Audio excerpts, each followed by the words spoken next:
ये जो normal walk in की स्टार्ट हो गई। बोलना ठीक था जी। बोलना ठीक था।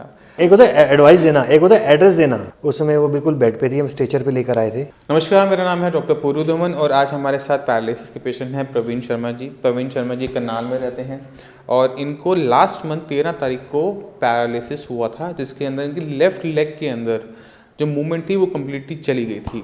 प्रवीण जी की मेरे ख्याल से फैमिली मेम्बर्स हमारे पास आते हैं तो इनको वहाँ से रेफरेंस मिली और ये आए हमारे पास और विद इन 2-3 डेज़ ये जो नॉर्मल वॉक इनकी स्टार्ट हो गई।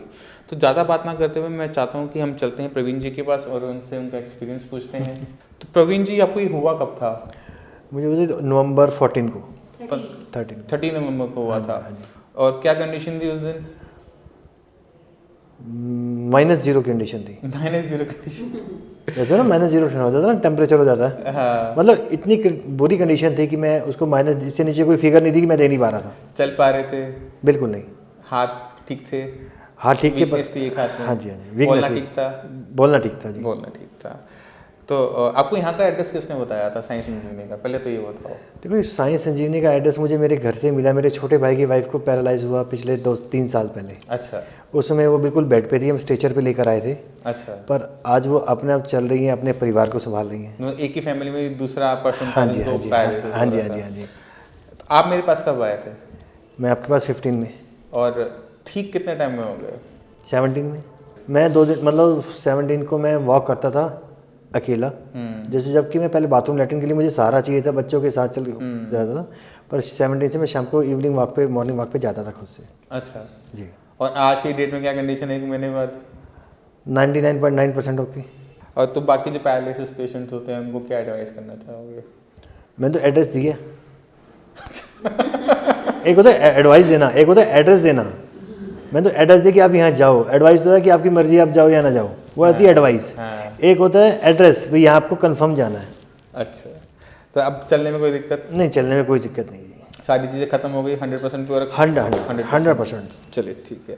ओवरऑल एक्सपीरियंस कैसा रहा साइंस इंजीनियरिंग का? बहुत बढ़िया रहा। अगर इसको परसेंटेज में काउंट करें 100% रहा।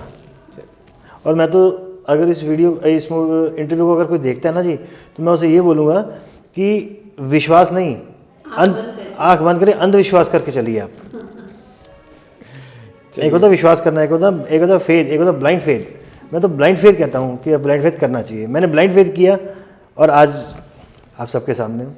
और शायद ये इसे जादू कह सकते हैं हम। इस एक्सपीरियंस को अगर हम सेकंड नाम देना तो ये जादू है।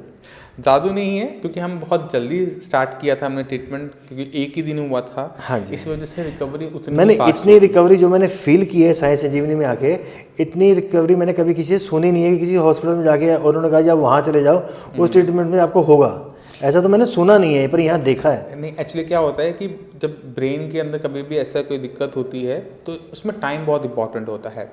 जितनी जल्दी हम सही ट्रीटमेंट स्टार्ट करते हैं उतनी ही फास्ट हमें रिकवरी देखने को मिलती है। ऐसा नहीं है कि लेट केसेस में नहीं देखने को मिलती।